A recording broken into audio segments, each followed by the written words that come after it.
जी students, तो आज हम अपना लेक्चर नंबर 2 स्टार्ट करेंगे जिसमें टर्मिनोलॉजी ऑफ मूवमेंट्स पढ़ाया जाएगा। तो सबसे पहले हम आ जाते हैं फ्लेक्शन एंड एक्सटेंशन पे। ठीक है, flexion and extension refer to a movement that decreases flexion और increases extension the angle between the body parts. ठीक है, फ्लेक्शन आपका कौन सा एंगल होगा जिसमें आपका कौन सी मूवमेंट होगी जिसमें आपका एंगल जो है वो डिक्रीज़ कर जाए। जब आपका एंगल डिक्रीज़ कर जाएगा तो उसे हम कहेंगे फ्लेक्शन, और अगर वो इंक्रीज़ कर जाएगा तो उसे हम कहेंगे extension. As you can see here elbow extension. ठीक है, जब आप अपना फोर आर्म और आर्म ठीक है फुल स्ट्रेच कर देंगे, ओपन कर देंगे, तो जो आपका एरिया ऑफ एंगल है ठीक है वो इंक्रीज़ कर जाएगा। तो इंक्रीज़ करने को हम क्या कहेंगे, एक्सटेंशन। और इसी तरह अगर हम अपना जो आर्म है ठीक है उसे हम अपने शोल्डर्स की तरफ ले जाएंगे, लाइक क्लोज करेंगे, तो जो हमारा area of the angle like elbow का जो एरिया है इन जहाँ से इन्होंने ये आपको एंगल शो करवाया हुआ है उसका एरिया क्या हो जाएगा, decrease. So we will called it flexion. ठीक है, flexion closing of the joint है और एक्सटेंशन क्या है, ओपनिंग ऑफ द जॉइंट है। Joint is present in your elbow, so if you are opening your arm so it is called extension, and if you are moving your arm backwards toward your shoulder it is called flexion, because in flexion it is angle is decreasing and in extension angle is increasing। उसके बाद आ जाते हैं abduction and adduction. Abduction में abduction and adduction refers to a movement of limb away abduction और towards adduction the medial of the body. ठीक है, medial line में आपको प्रीवियस लेक्चर में बता चुकी हूँ, any mid line in the centre of your body it is called mid line, जो आपकी बॉडी को इक्वल हाफ पार्ट्स में डिवाइड कर दे। ठीक है, अब यहाँ पे उन्होंने क्या बताया है कि एबडक्शन क्या है, जो आपकी मूवमेंट ऑफ लिम्ब है ठीक है उससे अवे हो, लाइक आपका ये उन्होंने एबडक्शन दिखाया हुआ है। नॉर्मल बॉडी पोजीशन जो है वो आपकी आर्म्स की नीचे को होती है, अगर आप उसे ऑपोजिट डायरेक्शन में लेके जाएं, लाइक अपने आर्म्स दोनों बिल्कुल स्ट्रेट कर दें, तो उसे हम क्या कहेंगे, एबडक्शन। ठीक है, और इसी तरह अगर हम उसे अपनी नॉर्मल पोजीशन में ले आएँ, लाइक उसे हम ऐड कर दें, तो वो क्या कहेंगे, एडक्शन। इसमें आप ये देख सकते हैं कि यहाँ पे ऐड का वर्ड आपको नज़र आ रहा होगा, ADD। ठीक है, ऐड का मतलब है टुवर्ड्स द मीडियल लाइन। कोई भी चीज़ जो हम अपनी मिड लाइन के पास, मीडियल लाइन के पास, बॉडी के पास लेके आएंगे ठीक है वो हम अपनी बॉडी में क्या कर रहे हैं, ऐड कर रहे हैं, तो इसी तरह हम उसे कहेंगे adduction. Normal position of the body is called adduction, and if you straighten up your arms so it is called abduction. इसी तरह एलिवेशन एंड डिप्रेशन देख लेते हैं। Elevation and depression refers to movement of bones towards upper side. Upper side पे करेंगे तो elevation होगी, towards lower side पे करेंगे तो डिप्रेशन होगा। ये आप पिक्चर्स में ऑब्जर्व कर सकते हैं। यहाँ पे आप अक्सर इस तरह हम लोग कर रहे होते हैं, अपने जो शोल्डर्स है उसे ऊपर की तरफ मूव कर रहे होते हैं, तो वो हम उसे क्या कहते हैं, elevation. Elevation of the scapula. Scapula is your shoulder bone. ठीक है, it is part of your shoulder bone, ये आपकी यहाँ बैक साइड पे प्रेजेंट होती है। ठीक है, अगर हम अपनी बैक साइड्स की बोन्स को ऊपर की तरफ लेके जाते हैं towards our head it is called elevation, और यही अगर हम अपने शोल्डर्स को बैकवर्ड लेके जाते हैं, पीछे की तरफ लेके जाते हैं, नीचे की तरफ लेके जाते हैं, इट इज़ कॉल्ड डिप्रेशन। ठीक है, ये हम किसको, डिप्रेशन किसका होगा, शोल्डर्स का, स्कैपुला का, स्कैपुलर बोन का। और इसी तरह एलिवेशन किसका होगा, वो भी स्कैपुला का होगा, because scapula is present over here. ठीक है, तो नॉर्मल पोजीशन आपके पास कहलाएगी डिप्रेशन, एंड आपका अपवर्ड मूवमेंट करना शोल्डर्स का इट इज़ कॉल्ड एलिवेशन। उसके बाद आ जाता है डोर्सीफ्लेक्शन और प्लांटर फ्लेक्शन। ठीक है, dorsiflexion and plantar flexion refers to decrease in distance. Distance decrease होगा तो उसे कहेंगे dorsiflexion, and it distance is increasing it is called as plantar flexion between foot and leg. ठीक है, ये आपकी लेग है और ये आपका फुट है। अगर आप अपने फुट को टुवर्ड्स योर लेग लेके जाएंगे, मूव करेंगे, ठीक है, इट इज़ कॉल्ड एज डोर्सीफ्लेक्शन। और अगर आप अपनी लेग से अपने फुट को नीचे की तरफ मूव करेंगे it is called as plantar flexion. ठीक है, प्लांटर फ्लेक्शन में क्या होगा, आपका जो एंगल है वो इंक्रीज़ हो जाएगा, डिस्टेंस ठीक है इंक्रीज़ हो जाएगा as compare to your leg. ठीक है, लेग और आपके फुट का जो डिस्टेंस है यहाँ से आप ऑब्जर्व कर सकते हैं, ये आपका फुट है और ये आपकी लेग है, ठीक है। The angle between the leg and your foot is increasing in the plantar flexion, whereas the angle between your leg and your foot is decreasing in your dorsiflexion. dorsiflexion towards the movement है आपकी leg की तरफ, और plantar flexion जो है वो आपकी leg से opposite movement है। इसी तरह एवर्जन एंड इन्वर्जन आ जाती है। Eversion and inversion refers to movements that tilt, move into a sloping position, the sale of the foot away, and towards inversion the medial line of the body, ठीक है। ये आपकी medial line है, मतलब mid position है आपकी body की, normal position है। अगर आप अपने फुट को टुवर्ड्स दिस साइड मूव करते हैं तो वो क्या होगी, इन्वर्जन, ठीक है, आपकी बॉडी की तरफ। ये आपकी बॉडी है मीडियम, ठीक है। आप अपनी बॉडी की साइड पे मूव करेंगे जब उसे, तो ये क्या कहलाएगी, इन्वर्जन। लेकिन अगर आप अपनी बॉडी से अवे मूव करेंगे, ठीक है, तो इसे क्या कहेंगे, eversion. Eversion is sole of the foot move into a sloping position, the sole of the foot away eversion, ठीक है। लाइक मीडियल पोजीशन से अवे मूव करेंगे, मिड पोजीशन से अवे मूव करेंगे तो एवर्जन होगी, और वही अगर आप अपनी मिड पोजीशन से की तरफ मूव करेंगे तो वो हम इन्वर्जन उसे कहेंगे, ठीक है। You can imagine your foot is moving in this direction, inversion, and if it is moving in the outward direction, it is eversion. Surface anatomy and systemic anatomy हम लास्ट टाइम पिछले lecture में cover कर चुके हैं। इसके आगे हम देख लेते हैं osteology. It is also branch of the systemic anatomy. Osteology हमें हम बोनी सिस्टम और स्केलेटन के बारे में स्टडी करते हैं। डेस्मोलॉजी में हम लोग आर्टिकुलेशंस ऑफ द जॉइंट्स, जितनी भी आपकी बॉडी में जॉइंट्स और प्रेजेंट हैं, like your knee joint, elbow joint, उसके बारे में स्टडी करते हैं। Myology, myology means muscles, the study of the muscle. जितने भी आपके बॉडी में मसल्स, फेशिया प्रेजेंट्स हैं, सब कुछ उन आ जाते हैं मायोलॉजी के अंडर। एंड एंजाइयोलॉजी, एंजाइयोलॉजी में आपको वास्कुलर सिस्टम की स्टडी देखने को मिलती है, that comprising of heart, blood vessels, lymphatic vessels, lymph nodes, lymph glands, ठीक है। ये जितने भी आपके ऐसी चीज़ें हैं जो आपकी बॉडी को सप्लाई करती हैं, ब्लड वेसल्स वगैरह, ठीक है, वो सब किस में आ जाती हैं, एंजियोलॉजी में। Neurology, you can know nervous system, ठीक है। न्यूरोलॉजी में हम लोग पढ़ेंगे जितना भी आपका नर्वस सिस्टम इंक्लूड है, your brain, your spinal cord, ठीक है, it comes under your neurology. उसके बाद हमारे पास आ जाती है स्प्लैंक्नोलॉजी, द विजरल सिस्टम, ठीक है। विजरल सिस्टम क्या होते हैं, हमारे पास 2 टाइप्स के विजराज होते हैं, एक थोरेसिक विजरा और एक एब्डोमिनोपेल्विक विजरा। थोरेसिक विजरा हमारे पास अपर बॉडी पार्ट आ जाता है, ठीक है। It comprises of the heart, the heart is comes under thoracic viscera, best considered with the vascular system, ठीक है। वास्कुलर सिस्टम किस में आ जाता है हमारा, थोरेसिक विजरा में। हार्ट क्योंकि हमारे बॉडी के मिड में प्रेजेंट है, ठीक है, अपर एरिया में प्रेजेंट है, चेस्ट एरिया में, तो ये हम इसे थोरेसिक विजरा इसलिए कंसीडर करते हैं बिकॉज इसमें आपके जितना भी रिब्स हैं, आपकी हार्ट है, ठीक है, वो सारा कुछ आपका वास्कुलर सिस्टम जितना भी है वो यहाँ से ही जो है वो रन करता है, यहाँ से ही ओरिजिनेट करता है, और इसको हम किस में कंसीडर करते हैं, थोरेसिक विजरा में, ठीक है। और उसके बाद नीचे वाला हमारे पास आ जाता है abdominopelvic viscera. Rest of the viscera में be grouped according to their functions, ठीक है। एब्डोमिनोपेल्विक जो आपका बेली रीजन है, आपका बेली से नीचे रीजन, योर लेग्स, ठीक है, it comes under your abdominopelvic viscera. Rest of the visceras जो हैं वो हम उनके फंक्शंस के अकॉर्डिंग उनको डिवाइड कर देते हैं, लाइक रिस्पायरेटरी अपरेटस हो गया, डाइजेस्टिव अपरेटस हो गया, और यूरोजेनिटल अपरेटस हो गया, ठीक है। उन्होंने क्या इसमें आपको बताया हुआ है कि जो आपका थोरेसिक विजरा है ना, ठीक है, उसमें आपका सिर्फ आ जाता है हार्ट, एंड हार्ट से रिलेटेड जितने भी आपकी वेसल्स हैं, जो भी ब्लड सप्लाई है, वेनस सप्लाई है, ठीक है, वो आपके पास आ जाती है थोरेसिक विजरा में।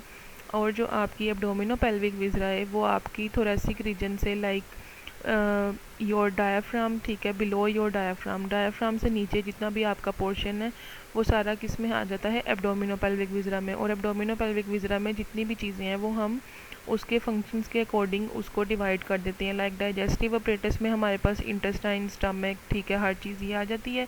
एंड यूरोजेनिटल अपरेटस में हमारे पास किडनीज़ हो गया, ठीक है, और दूसरी जो आपकी यूरिनरी बैग्स हैं, ठीक है, वो आ जाते हैं।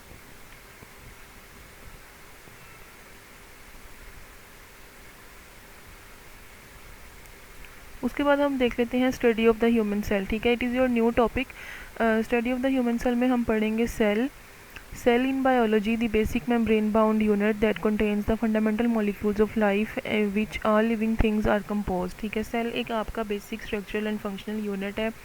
सेल के ऊपर ही हमारी जितनी भी लाइफ है, जितनी भी हमारी बॉडी में फंक्शंस हो रहे हैं, जितने भी प्रोसीजर चल रही हैं, ठीक है, it all depends on cells of the body. A single cell is often a complete organism in itself, such as bacterium और yeast, ठीक है। एक कंप्लीट जो सेल है वो एक मुकम्मल ऑर्गेनिज्म है। कोई भी सेल ले लें आप, बैक्टीरिया का ले लें, यीस्ट का ले लें, ठीक है। It contains a complete life in it, ठीक है। It is working, it is living cell. Other cells require specialised functions as they mature. जैसे जैसे सेल्स जो हैं वो मेच्योर हो जाते हैं, उनके फंक्शंस जो हैं वो डिस्ट्रीब्यूट होते जाते हैं, उनके स्पेसिफिक होते जाते हैं function. These cells cooperate with other specialized cells and become the building blocks of large multicellular organisms such as humans and other animals, ठीक है। जिस तरह से वो डिवाइड होते जाते हैं, उनकी डिफरेंट प्रॉपर्टीज़ चेंज होती रहती हैं और वो स्पेशलाइज बनते जाते हैं, उसी तरह वो फिर क्या करते हैं कि जो एक पूरा मल्टी सेलुलर ऑर्गेनिज्म होता है, ठीक है, वो अपने आप को उसके साथ स्पेसिफिक कर लेते हैं। उनका काम जो है वो उसी के ऊपर डिपेंड करने लग जाता है और फिर वो हमारे बॉडी का पार्ट्स बन जाते हैं, ठीक है। उसके बाद आ जाते हैं हमारे पास फंक्शन ऑफ द ऑर्गेनेली, ठीक है। फंक्शन ऑफ ऑर्गेनेली, ये सब चीज़ें आपने पहले भी अपने मैट्रिक वगैरह में पढ़ी हुई हैं, so it is a general overview. Organelle क्या है? It is a subcellular structure that has one और more specific jobs to perform in the cell, much like an organ does in the body, ठीक है। उन्होंने क्या कहा है कि सेल के अंदर जो है वो ऑर्गेनेली एक ऐसा पार्ट है, एक ऐसा स्ट्रक्चर है जो एक स्पेसिफिक जॉब परफॉर्म कर रहा होता है। जैसे हमारी बॉडी के अंदर हमारा जो हार्ट है, ठीक है, उसका क्या काम है कि वो हमारी पूरी बॉडी को ब्लड सप्लाई करता है, ऑक्सीजन सप्लाई करता है। इसी तरह हर जो ऑर्गेनेली है वो सेल के अंदर अपना एक स्पेसिफिक काम कर रही है, अपना एक स्पेसिफिक फंक्शन परफॉर्म कर रही है, ठीक है। Among the most important of cell organelles में जो है वो हमारे पास न्यूक्लियाई आ जाती है, माइटोकॉन्ड्रिया आ जाता है एंड राइबोसोम्स आ जाते हैं। न्यूक्लियाई का काम क्या है? Store genetic information. ये जेनेटिक इन्फॉर्मेशन स्टोर कर लेता है अपना, जितना भी आपके पास सेल का जेनेटिक स्ट्रक्चर है, जेनेटिक मटेरियल है, जेनेटिक इन्फॉर्मेशन है, सारी आपके पास कहाँ पे प्रेजेंट होगी? न्यूक्लियस में, ठीक है। This is your nucleus. जहाँ पे आपको ये 1 लिखा हुआ नज़र आ रहा है in the purple colour, this is your nucleus, ठीक है। न्यूक्लियस क्या है? आपका मेन पार्ट होता है बॉडी का, लाइक कंट्रोलिंग हेड होता है। Mitochondria which produce chemical energy. Mitochondria हमारे पास हमारे सेल के अंदर एनर्जी प्रोड्यूस करता है टू वर्क। और राइबोसोम्स विच असेंबल प्रोटीन्स। राइबोसोम्स क्या करते हैं? हमारे सेल के अंदर प्रोटीन्स प्रोड्यूस करते हैं, जिसकी वजह से हमारा जो सेल है वो वर्किंग कर रहा होता है, ठीक है। ये आपके पास ऑर्गेनेलीज आ जाती हैं। There are tiny organs of the sales.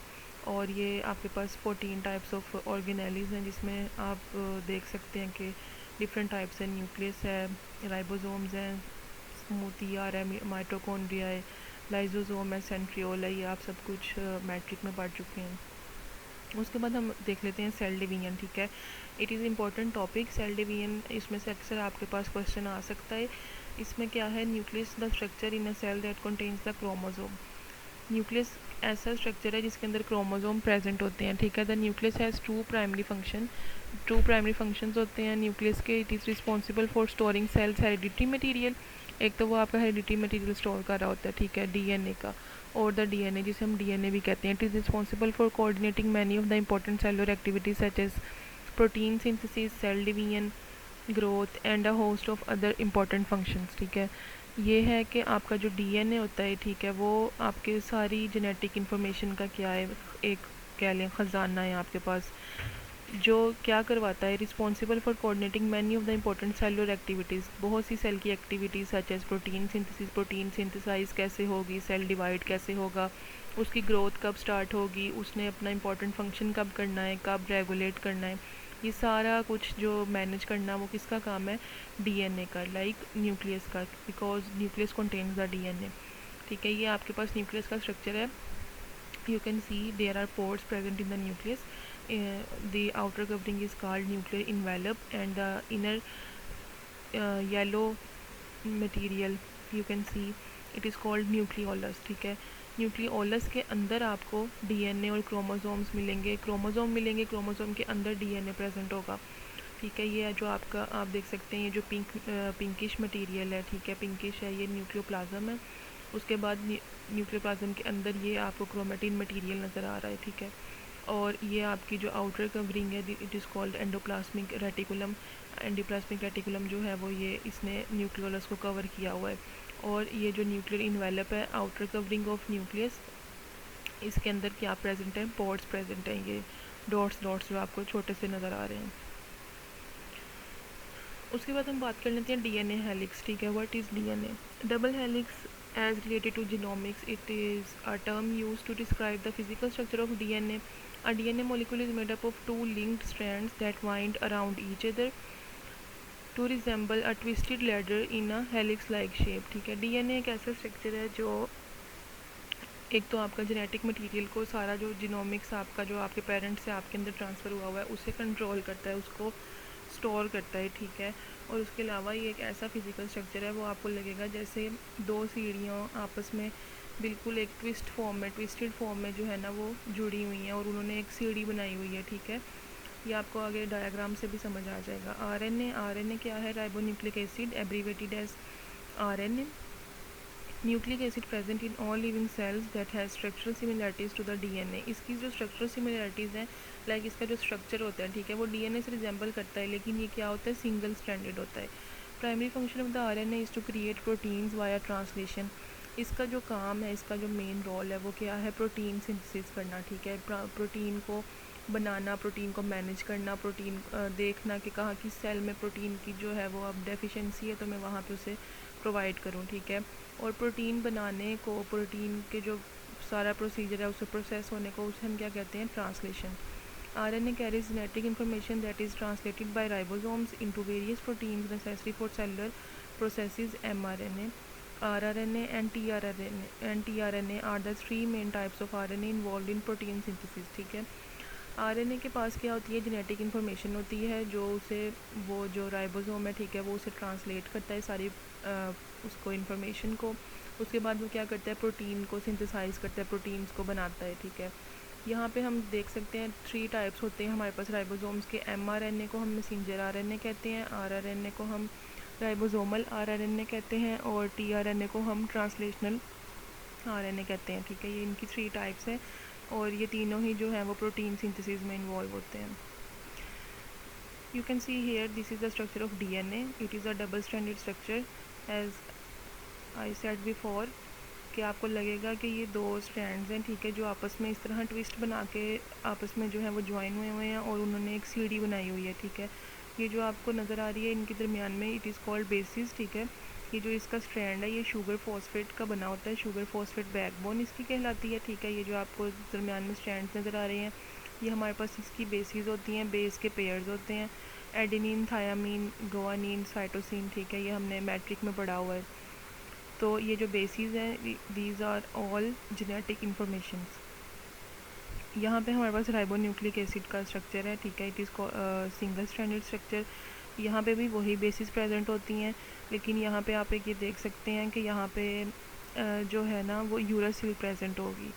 ठीक है, यहाँ पे थायामीन प्रेजेंट नहीं होगी, यहाँ पे थायामीन की जगह यूरासिल प्रेजेंट होगी आरएनए में। इसी तरह ये सिंगल स्ट्रैंडेड स्ट्रक्चर है, इसकी यहाँ पे ये बेसिस कनेक्ट है इनसे, और इसमें बेसिस में साइटोसिन, गुआनिन, एडेनिन और यूरासिल इसकी न्यू जो है वो बेस है। It is not present in DNA, it is only present in RNA. So it is now we will study about genetic code. Genetic code क्या है? The genetic code is a set of 3 letter combinations of nucleotides called codons. ये 3 set है आपका genetic code जो है ना वो 3 letters का एक सेट है। ठीक है, ये एक कह लें कि पासवर्ड होता है, हर जेनेटिक कोड जो है ना वो एक स्पेसिफिक सेल के लिए उसका पासवर्ड होता है, वो अपने कोडोन्स के साथ उन्हें हम कोडोन्स कहते हैं। जैसे जैसे वो आते जाएंगे पासवर्ड पे, हर पासवर्ड पे जो है वो एक डिफरेंट प्रोटीन वो बनाते हैं, सिंथेसाइज होती है। ठीक है, लाइक जैसे आप अपना पढ़ रहे होते हैं कोई भी चीज़, अपना लैपटॉप ओपन करते हैं, उसमें आप स्पेसिफिक अपने पासवर्ड डालते हैं, एंटर करते हैं, तो फिर उसके बाद आपको पता आपका जो डॉक्यूमेंट है वो खुलता है। ठीक है, इसी तरह हर सेल ने भी अपना एक जेनेटिक कोड बनाया होता है, एक स्पेसिफिक हर प्रोटीन का, कि ये वाली जो प्रोटीन है वो इस कोड से खुलेगी, तो जेनेटिक कोड हम उसको कहते हैं, ठीक है। It is a set of 3 letters. इसमें आपके पास कोई भी 3 लेटर्स आएंगे। 3 लेटर्स कौन से होंगे? जो आपकी बेस के जो हमें लास्ट टाइम पीछे पड़ी है लास्ट स्लाइड में, एडेनिन, गुआनिन, साइटोसिन, ठीक है। It will contains these 3 letters, like किसी लेटर का आपके पास कम्बिनेशन होगा UAG, तो it is called genetic code, ठीक है। और इस 3 सेट के लेटर को हम क्या कहते हैं? Codons. Each of which corresponds to a specific amino acid और स्टॉप सिग्नल। वही जो है वो जेनेटिक कोड वो उस सेल को स्टॉप सिग्नल देगा, स्टार्ट सिग्नल देगा, और वही जो है वो अमाइनो एसिड सिंथेसाइज करवाएगा। उसके बाद हम आ जाते हैं क्रोमोसोम पे। Chromosomes are thread like structures located inside the nucleus of the animal and plant cell. Animal और प्लांट सेल दोनों में क्रोमोसोम प्रेजेंट होते हैं। Each chromosome is made of protein and a single molecule of deoxyribonucleic acid.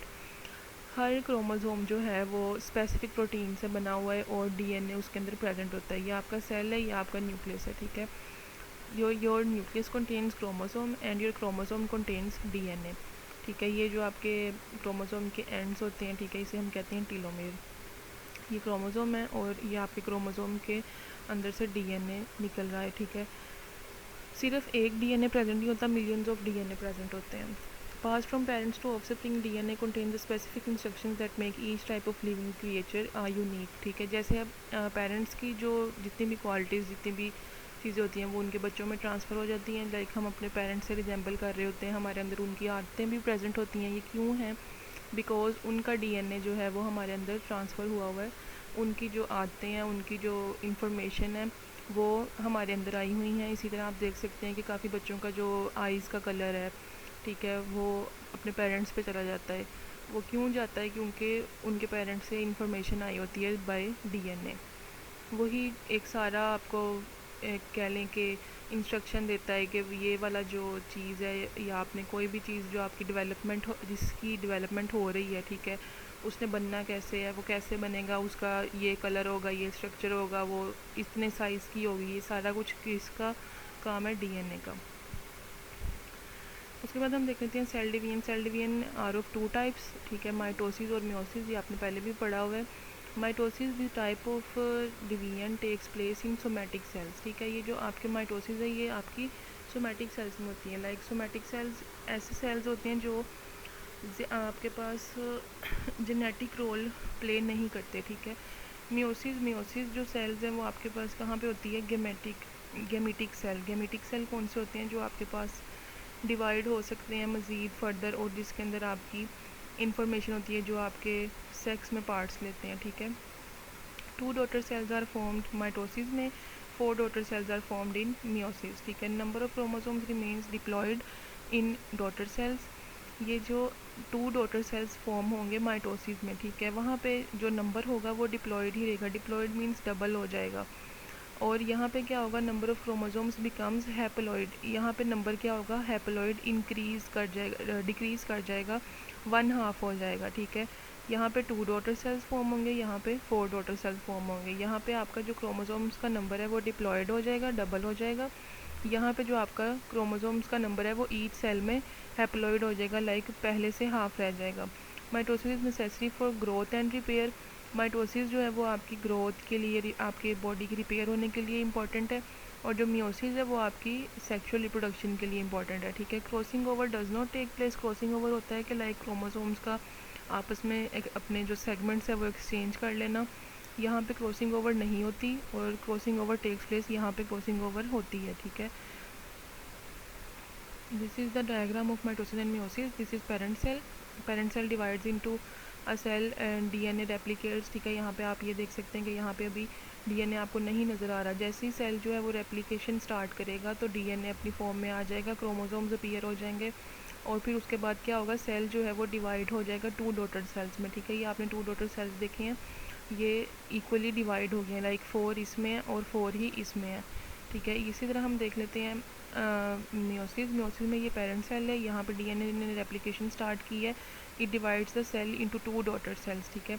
ये 2 daughter sales यहाँ पे form है, but 2 daughter sales ने आगे फर्दर अपने आप को डिवाइड कर लिया है 4 डॉटर सेल्स में, ठीक है। और यहाँ पे क्या हो गया है कि ये जो आपके पार्ट्स थे, लाइक ये 2 इधर थे, 2 इधर थे, ठीक है, 4 थे, और यहाँ पे इन्होंने अपने आप को डिवाइड कर लिया है 4 टोटल सेल्स में। तो so each sales contain 2 number of DNA, ठीक है। इक्वल हैप्लॉइड हो गया ना यहाँ पे, 1 2 3 4, और दो हर सेल में कितने आगे पार्ट्स, हैप्लॉइड पार्ट आ गया, मतलब उसका जो टोटल था लाइक 4 यहाँ पे पेरेंट सेल में 4 प्रेजेंट थे, तो डॉटर सेल्स में कितने हो गए हैं, उससे हाफ हो गए हैं 2, ठीक है, ये देख लें आप। और जो डीएनए है उसमें एज इट इज़ रहती है चीज़, लाइक डिप्लॉयड हो जाती है, ठीक है। ये आपके पास माइटोसिस और मियोसिस का डिफरेंस आ गया है। यहाँ पे prophase, metaphase, anaphase and telophase, these are the stages of the mitosis and meiosis, ठीक है। यहाँ पे हमारे पास मियोसिस 1 एंड मियोसिस 2 है। ये आप देख लें, यहाँ पे क्रोमोसोम्स प्रेजेंट हैं आपके न्यूक्लियस के अंदर, duplicated chromosomes are 2 sister chromatids, ठीक है। ये क्रोमोसोम्स प्रेजेंट हैं। क्रोमोसोम्स ने क्या स्टार्ट किया, मेटाफेस, मेटाफेस में आपके पास क्या हो जाती है, अरेंजमेंट हो जाती है क्रोमोसोम्स की, ठीक है। यहाँ पे इन्होंने रेप्लिकेशन स्टार्ट की, उसके बाद क्या हो गया, मेटाफेस आ गया। ये जो क्रोमोसोम्स हैं ये अपने आप को अलाइन कर लेंगे इन दी सेंटर। एनाफेस और टीलोफेस में क्या होगा कि जो क्रोमोसोम्स होंगे वो दोनों साइड्स पे चले जाएंगे, बहुत पुल अपार्ट, ठीक है। इसकी आप एनिमेशन वीडियोस भी देख सकते हैं, नेट पे प्रेजेंट है। जो सिस्टर क्रोमेटिड्स होंगी ना वो दोनों सेपरेट हो जाएंगी, ठीक है। लाइक ये दो आप देख सकते हैं, ये दो क्रोमोसोम्स के पार्ट हैं। एक वाला पार्ट जो है वो इस साइड पे चला जाएगा और एक इस साइड पे चला जाएगा, तो इसको सेपरेशन को हम क्या कहेंगे, एनाफेस। एनाफेस और टीलोफेस में ये दोनों सेपरेट हो जाते हैं, और जब ये दोनों सेपरेट होंगे तो इन्होंने क्या बना दिए, फॉर्म कर दिए 2 डिप्लॉयड डॉटर सेल्स, ठीक है। ये 2 डिप्लॉयड डॉटर सेल्स इन्होंने फॉर्म कर दिए। इसी तरह आप ये देख सकते हैं मियोसिस और मियोसिस 2 में क्या डिफरेंस है।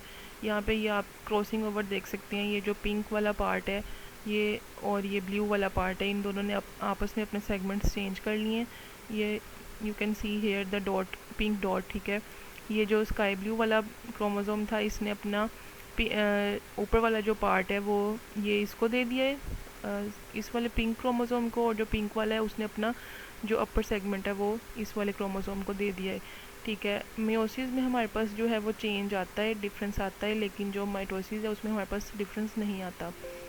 ये जो माइटोसिस है, ठीक है, ये हम ऑब्ज़र्व कर सकते हैं, लाइक कोई भी हमें चोट लग जाती है, कहीं से हमारी जो है वो स्किन कट हो जाती है, वहाँ पे क्या होगी, माइटोसिस होगी, ठीक है। माइटोसिस हमारा जो स्किन का टेक्सचर है वो रिपेयर करेगी, दोबारा से सेल्स फॉर्म होंगे और हमारी स्किन वहाँ पे दोबारा रीजनरेट हो जाएगी, ठीक है, क्योंकि ये सोमेटिक सेल्स बनती है। और जो मियोसिस है, ये मियोसिस जो है वो हमारे पास specifically cells which are involve in reproduction, ये सिर्फ उसी में ऑब्जर्व की जाती है, ठीक है। ये सिर्फ रिप्रोडक्शन के लिए ही मियोसिस यूज़ होता है। So you can see 4 haploid numbers of the daughter cells and 2 diploid number of the daughter cells. Thank you. It is all about today of lecture 2.